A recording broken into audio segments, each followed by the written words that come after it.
Hello बच्चों, हम discuss कर रहे थे Euclidic division lemma. Euclidic division lemma से आपको शो करना है, एग्जांपल नंबर 2 है, every positive even integer is in the form of 2q and every positive odd integer is in the form of 2q + 1 where q is a some integers. Okay, कल हमने देखा था कि यदि Euclidic division algorithm Euclidic division lemma अगर आपको perform करना है तो एक इंटीजर पॉजिटिव इंटीजर होना चाहिए और बी डिसाइड होना चाहिए। तो बी डिसाइड कहाँ से होता है? क्वेश्चन में ही ये देखना पड़ता है कि किस नंबर से वो डिविजिबल है। तो यहाँ 2 से डिविजिबल दिख रहा है, इसलिए बी की वैल्यू 2 हो जाएगी। बाय यूक्लिडिक डिवीज़न लेमा से हमने देखा है कि a is equal to B Q plus R is equal to 1 and q is greater than are equal to 0 and r is decided between the 0 and b। a is equal to 2q plus R, B पहले ही decide हो चुका था, 2 था। b कहाँ से decide हुआ बेटा? क्वेश्चन से डिसाइड हुआ है। ओके, देन पॉजिटिव रिमाइंडर्स क्या होंगे?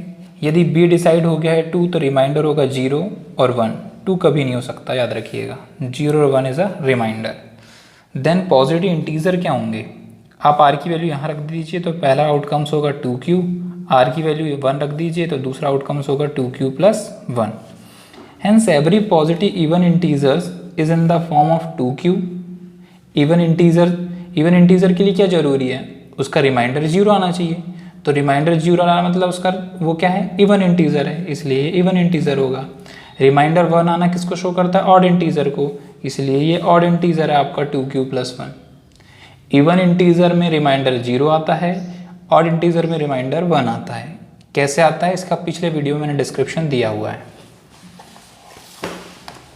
नेक्स्ट एग्जाम्पल नंबर 3 भी उसी तरीके से शो करना है कि any positive odd integer is in the form of 4q + 1 4q + 3। साफ साफ आपको दिख रहा है या 4 से डिविजिबल होना चाहिए, तो एक नंबर ए लेट कर लेते हैं पॉजिटिव इंटीजर। बी की वैल्यू डिसाइडेबल हो गई है 4 क्वेश्चन से।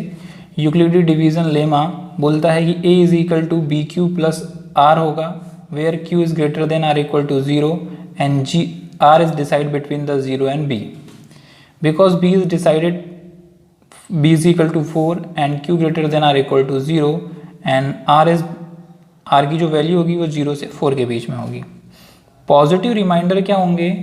रिमाइंडर आपका 0 हो सकता है, रिमाइंडर आपका 1 हो सकता है, रिमाइंडर आपका 2 हो सकता है, रिमाइंडर आपका 3 हो सकता है। अगर रिमाइंडर 4 हुआ तो वापस वो 4 से डिविजिबल हो जाएगा। अगर आप लोग को कल की मेथड समझ में नहीं आएगी तो एक बार फिर देखिएगा।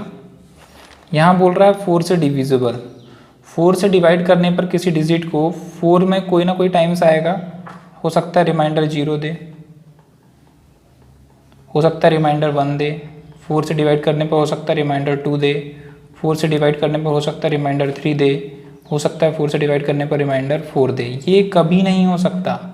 क्यों? क्योंकि अगर ये 4 आया तो वापस 4 आ जाएगा और रिमाइंडर आपका 0 हो जाएगा। तो सिर्फ ये 4 आउटकम्स होंगे आपके इसमें। तो ये 4 आउटकम्स को ही हमको देखना है। हमको सिर्फ उसने बोला था कि ऑड इंटीजर चाहिए, तो ऑड के लिए रिमाइंडर 1 और 3 बचना बहुत ज़रूरी है, तभी वो एक ऑड नंबर होगा। तो हम ऑड नंबर 4q + 1 और 4q + 3 के फॉर्म में लिख सकते हैं। तो ये था यूक्लिडिक डिवीज़न लेमा। इसके आगे का नेक्स्ट वीडियो में। हेलो बच्चों, अब हम डिस्कस करेंगे इस क्लास में एक्सरसाइज 1.2 का question number 1। Express each of the number product of its prime number. Prime number में हमको ब्रेक करना है। ऐसे क्वेश्चंस आपने अपनी पिछली क्लासेस में भी कर चुके हैं। प्राइम नंबर में ब्रेक करने के लिए किसी भी नंबर का एचसीएफ निकालना बहुत ज़रूरी है। रिक्वायर्ड नंबर का यदि आपको एचसीएफ निकालते बन रहा है, yes it is a prime factor. तो यहाँ 2 क्वेश्चन लिया है मैंने एक्सरसाइज 1.2 क्वेश्चन नंबर 1 के सेकेंड और फोर्थ। सेकेंड क्वेश्चन के लिए आपको सबसे छोटे नंबर से डिवाइड करना पड़ता है। आपको मालूम है एचसीएफ कैसे निकाला जाता है, प्रीवियस क्लास में आपने सीखे हैं। 3 1 जा 3, 3 2 जा 6, 3 7 जा 21, 3 5 जा 15। अगेन 3 से 3 4 जा 12, 3 2 जा 6, 3 5 जा 15। 5 8 जा 40, 5 5 जा 25, 5 1 जा 5, 5 7 जा 35, 17 1 जा 17। तो यहाँ 3 8 2 5 का जो प्राइम फैक्टर निकला वो 3 मल्टीपल 3 मल्टीपल 5 मल्टीपल 5 मल्टीपल 17 निकला। यहाँ ये डिवाइड जाएगा 5 से, 5 1 जा 5, 0 0, 5 1 जा 5। अब ये 7 से जाएगा, 7 1 जा 7, 7 4 जा 28, 7 3 जा 21, 2 बचेगा। अगेन आप 11 से, 11 1 जा 11, 11 3 जा 33, 13 1 जा 13। तो 5005 का prime factorisation 5 into 7 into 11 into 13। इसको प्राइम फैक्टराइजेशन इसलिए बोलते हैं कि यहाँ जो फैक्टर होते हैं वो पूरे प्राइम नंबर होते हैं, इसलिए इसको प्राइम फैक्टराइजेशन बोलते हैं। तो बच्चों अब हम डिस्कस करेंगे क्वेश्चन नंबर 2 है एक्सरसाइज 1.2 का। एलसीएम और एचसीएफ निकालना है आपको फॉलोइंग पेयर का, और वेरीफाई करना है ये प्रॉपर्टी होती है LCM into HCF is equal to product of a two numbers. याद रखिए एक प्रॉपर्टी है LCM multiply HCF is a product of a two number. तो सबसे पहले हम एचसीएफ निकाल लेते हैं इन नंबरों का। एचसीएफ कैसे निकालते हैं अब भी थोड़ी देर पहले आपने सीखा। 2 2 जा 4, 2 5 जा 10, 2 5 जा 10, 3 8 जा 24, 3 5 जा 15। अगेन ये 5 से जाएगा, 5 1 जा 5, 5 7 जा 35, 17 1 जा 17। 92 का एचसीएफ 2 4 जा 8, 2 6 जा 12, 2 2 जा 4, 2 3 जा 6, 2 1 जा 2, 23 से ही जाएगा अभी। तो एचसीएफ क्या हुआ, आप लोग पिछली क्लासेस में एचसीएफ कुछ इस तरीके से निकालते थे। 2 multiply 3 multiply 5 multiply 17, 2 multiply 3 multiply 2 multiply 23। तो जो कॉमन फैक्टर होता था वो आपका एचसीएफ होता था। तो एचसीएफ ऑफ 510 एंड 92 इज 2।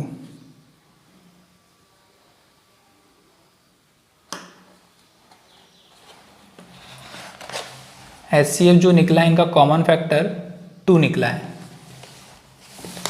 उसके बाद आप एलसीएम निकालेंगे। एलसीएम निकालने के लिए आप अपनी पुरानी प्रीवियस मेथड का यूज़ कर सकते हैं।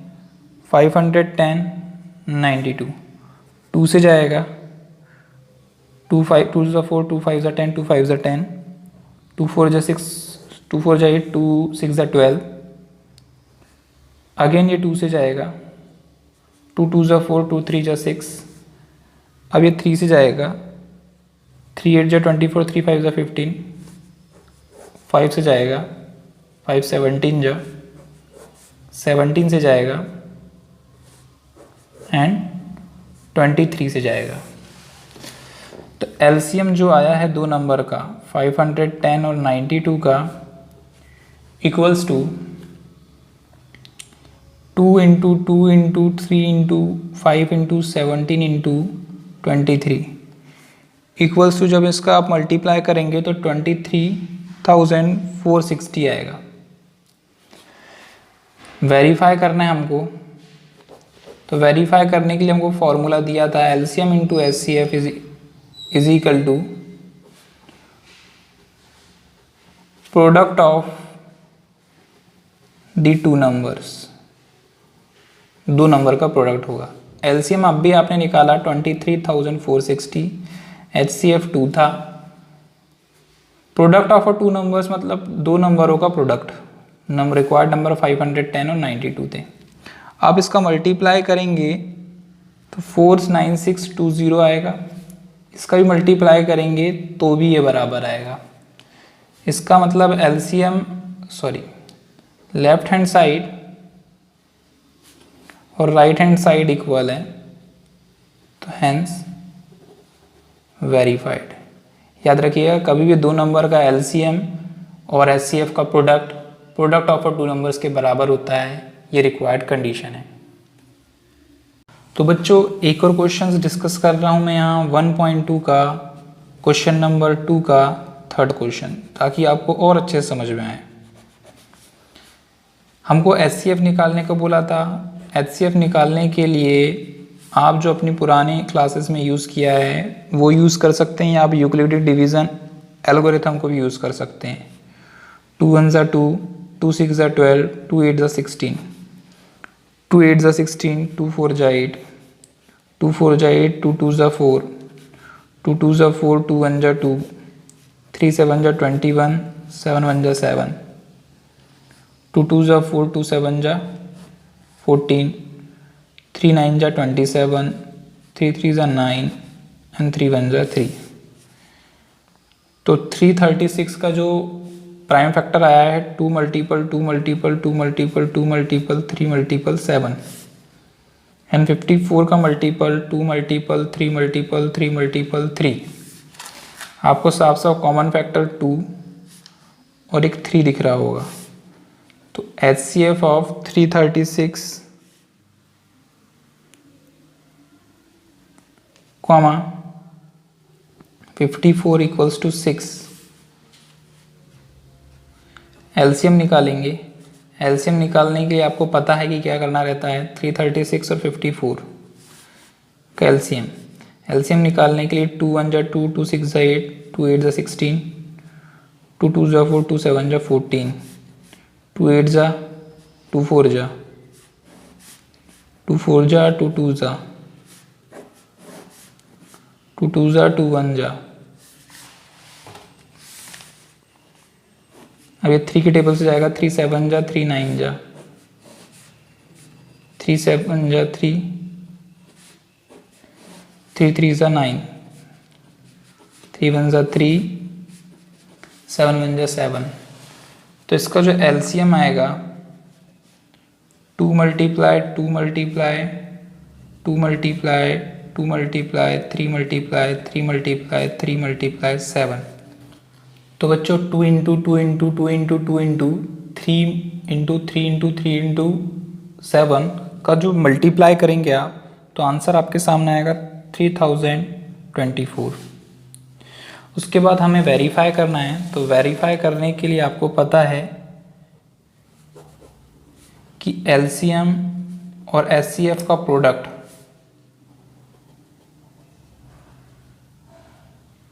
Of 2 numbers